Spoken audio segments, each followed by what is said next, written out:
नमस्कार। भारत के central board of secondary education यानी सीबीएसई ने एक बहुत बड़ी भर्ती की घोषणा की है। तो चलिए इस 42 पेज के डॉक्यूमेंट की जो सबसे काम की बातें हैं उन्हें आसान भाषा में समझते हैं। तो ये है 2026 के लिए डायरेक्ट रिक्रूटमेंट कोटा परीक्षा। अब ये है क्या असल में?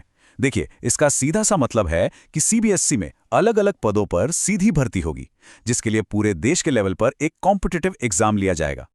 तो इस पूरी भर्ती प्रक्रिया को समझने के लिए हमने इसे 5 हिस्सों में बांटा है। सबसे पहले देखेंगे कि ये भर्ती ओवरऑल है क्या, फिर बात करेंगे कि कौन कौन से पद हैं, उसके बाद जानेंगे कि योग्यता क्या चाहिए, फिर समझेंगे कि अप्लाई कैसे करना है और आखिर में एग्जाम का पैटर्न क्या होगा।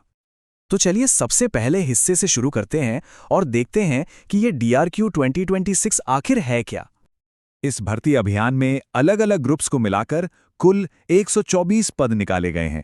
हाँ, ये नंबर अभी प्रोविजनल है, मतलब इसमें थोड़ा बहुत बदलाव हो सकता है, पर फिर भी ये सीबीएसई की तरफ से एक बहुत बड़ी भर्ती पहल है।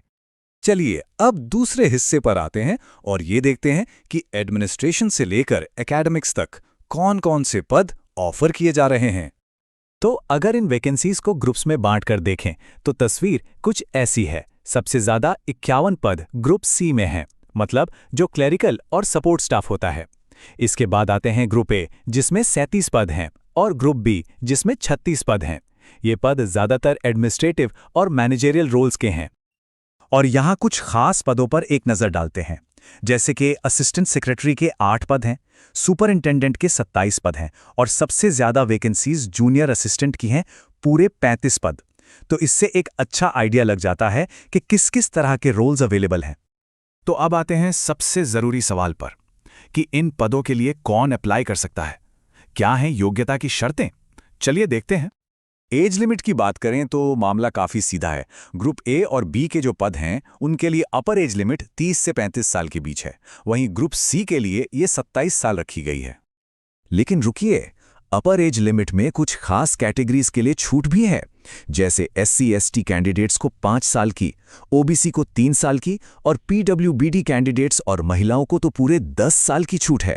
और ये छूट, याद रखिए, अपर एज लिमिट के ऊपर से है। हाँ, यहाँ PWD का मतलब समझना जरूरी है।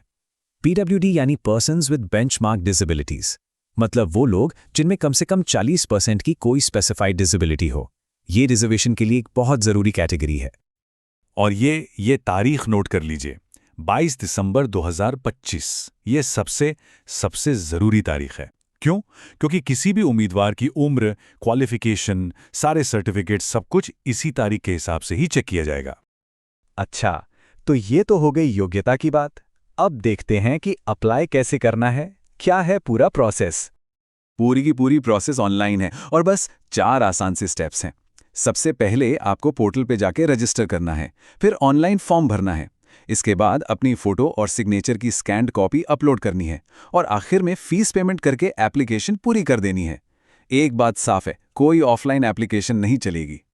अब बात आती है एप्लीकेशन फीस की।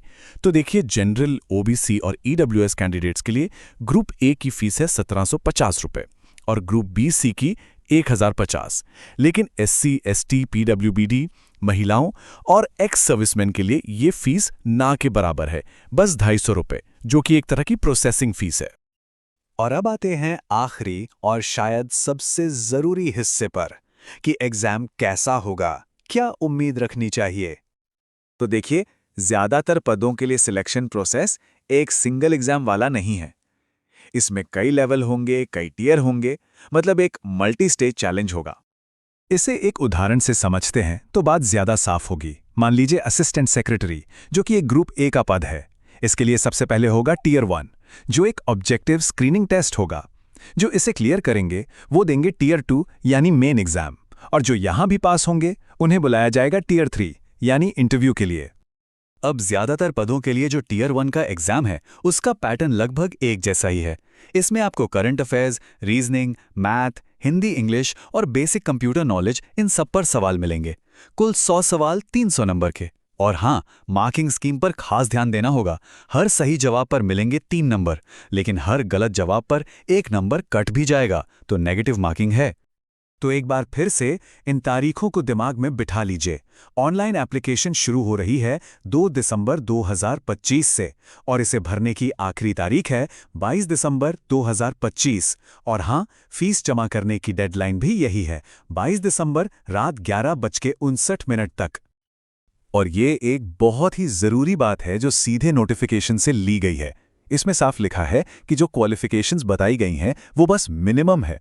सिर्फ उन्हें पूरा कर लेने से ये गारंटी नहीं मिलती कि किसी को एग्जाम के लिए बुलाया ही जाएगा। मतलब ये है कि अगर किसी के पास मिनिमम से ज़्यादा कोई क्वालिफिकेशन है तो उसे फॉर्म में ज़रूर मेंशन करना चाहिए।